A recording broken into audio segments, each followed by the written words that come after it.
الحمد للہ رب العالمین والصلاة والسلام علی سید المرسلین وعلی آلہ وصحبہ اجمعین وبعد۔ اسلام میں بہت سارے مشرکانہ عقائد زمانے جاہلیت میں بھی تھے، اور آج بھی بہت سارے شیعہ، رافضی اور بریلوی لوگوں نے مشرکانہ عقائد کو اسلام میں داخل کر کے اسلام کو بہت زیادہ نقصان پہنچایا ہے۔ ان مشرکانہ عقائد میں سے ایک عقیدہ ہے ماہ سفر کے مہینے میں جو لوگ سمجھتے ہیں کہ یہ نحوست والا مہینہ ہے، جیسے محرم کو کربلا، حسین، یاد حسین، شہادت کا مہینہ، اس طرح سے منحوس مہینہ بنا دیا، جبکہ وہ سب سے زیادہ عزت، شرافت اور حرمت والا اور برکت والا مہینہ تھا۔ ویسے ہی سفر کا مہینہ بھی بڑا ہی مبارک مہینہ ہے، مگر اس کو لوگوں نے نحوست والا بنا دیا۔ تو آئیے اب آپ کو بتاتے ہیں۔ سب سے پہلے اس سلسلے میں اللہ کے نبی صلی اللہ علیہ وسلم کی حدیث ہے صحیح بخاری مسلم میں، لا عدوہ ولا طیرۃ ولا حامۃ ولا سفر۔ دنیا میں کوئی بھی بیماری، چھوت چھات یعنی کسی کی بیماری کسی کو لگنا غلط عقیدہ ہے، اور اسی طرح سے بدشگونی لینا اسلام میں یہ بھی کوئی حقیقت نہیں ہے بدشگونی کی۔ جیسا کہ لوگ بہت ساری چیزوں سے بدشگونی لیتے ہیں، بدفعلی لیتے ہیں، یہ سب غلط ہے۔ اور اسی طرح سے کوئی بھی پرندے سے کوئی بدشگونی لینا کہ کسی گھر پہ الو پکارے، کوا پکارے یا کوئی جانور پکارے تو اس سے بدشگونی لینا، تو یہ سب چیزیں اسلام میں حرام ہے، غلط ہے، اس کی کوئی حقیقت نہیں ہے۔ اسی طرح سے ماہ سفر کا نبی علیہ الصلوۃ والسلام نے خاص طور پر ذکر فرمایا کہ یہ ماہ سفر کی بھی کوئی حقیقت نہیں ہے۔ اس میں بدعقیدگی جو مشرکانہ زمانے جاہلیت میں لوگوں کا عقیدہ تھا کہ اس مہینے کے اندر بیماریاں نازل ہوتی ہیں، اور اس مہینے کے اندر ایسا ہوتا ہے ویسے ہوتا ہے، اس لیے لوگ شادی بیاہ نہیں کرتے، کاروبار نہیں کرتے، گھر کی تعمیر نہیں کرتے، کوئی بھی کام کرنے سے رک جاتے ہیں۔ دنیا میں کوئی بھی وقت، کوئی بھی دن، کوئی بھی ہفتہ، کوئی بھی مہینہ، کوئی سال ایسا نہیں ہے جس کو برا کہا جائے، کیونکہ خالق ارض و سما اس نے سب سال کے پورے مہینے کو، پورے دنوں کو، پورے ہفتے کو، پورے اوقات کو سب ایک ہی جیسا بنایا ہے، سب برکت والا ہے، رحمت والا ہے، اللہ کے بندوں کے لیے مفید اور کارآمد ہے۔ لوگوں نے اس کو نحوست والا بنایا ہے۔ اللہ عز و جل کا ارشاد ہے، قُل لَن يُصِيبَنَا إِلَّا مَا كَتَبَ اللَّهُ لَنَا هُوَ مَوْلَانَا وَعَلَى اللَّهِ فَلْيَتَوَكَّلِ الْمُؤْمِنُونَ۔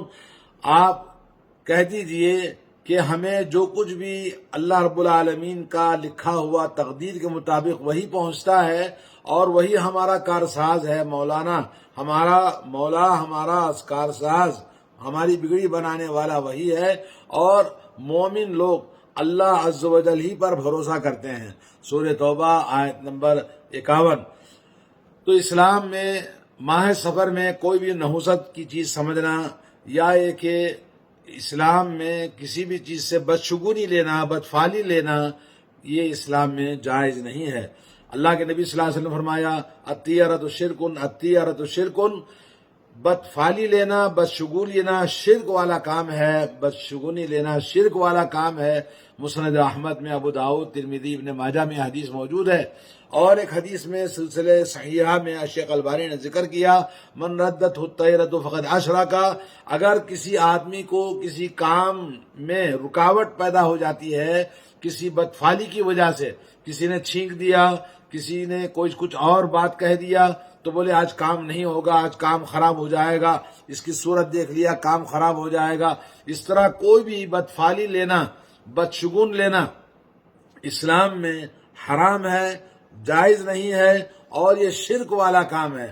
اور جانتے ہیں شرک بہت بڑا گناہ ہے، اگرچہ کہ چھوٹا شرک کیوں نہ ہو، وہ چوری کرنے، قتل کرنے، ڈاکہ ڈالنے اور زنا کرنے سے بھی زیادہ بڑا گناہ ہے۔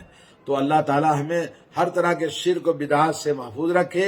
اور جب کسی کو بدشگونی، بدفعلی کا خیال آتا ہے تو نبی علیہ الصلوۃ والسلام سے پوچھا تو کیا کرنا چاہیے؟ تو اللہ کے نبی نے یہ دعا سکھائی، اللہم لا خیر الا خیرک، ولا طیر الا طیرک، ولا الہ غیرک۔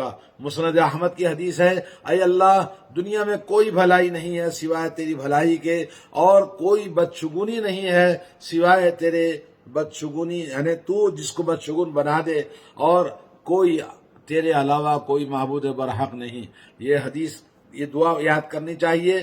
اسی طرح سے ایک اور حدیث ہے جو حدیث میں اللہ کے نبی صلی اللہ علیہ وسلم نے فرمایا 70,000 میری امت کے بغیر حساب کے بغیر عذاب کے جنت میں داخل ہوں گے.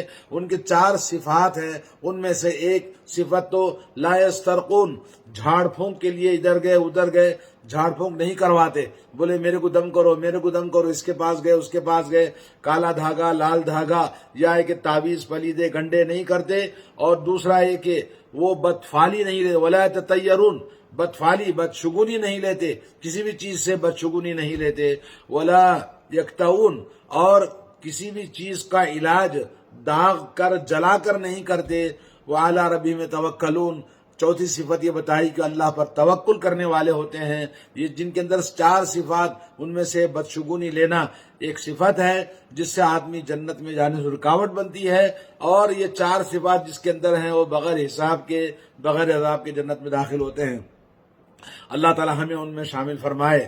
اور اسی طرح ایک اور حدیث ہے، وہ ہم میں سے نہیں ہے جو برا شگون لے یا جس کے لیے برا شگون لیا جائے یا کہانت کرے یا کہانت کیا جائے یا ہے کہ جادو کرے یا جادو کروایا جائے، وہ ہم میں سے نہیں ہے.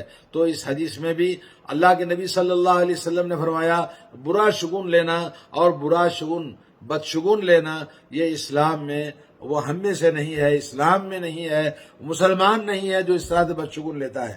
تو میرے دوستو، اس ماہ سفر میں کوئی بھی قسم کا بدشگون برا شگون لینا کسی بھی چیز سے، وقت سے، دن سے یا کسی بھی چیز سے اسلام میں حرام ہے اور شرک والا کام ہے. تو اللہ تعالیٰ سے دعا ہے اللہ عز و جل ہمیں اس طرح کی بدعقیدگی اور ایمان کو بگاڑنے والی چیزوں سے ہمارا ایمان محفوظ رکھے.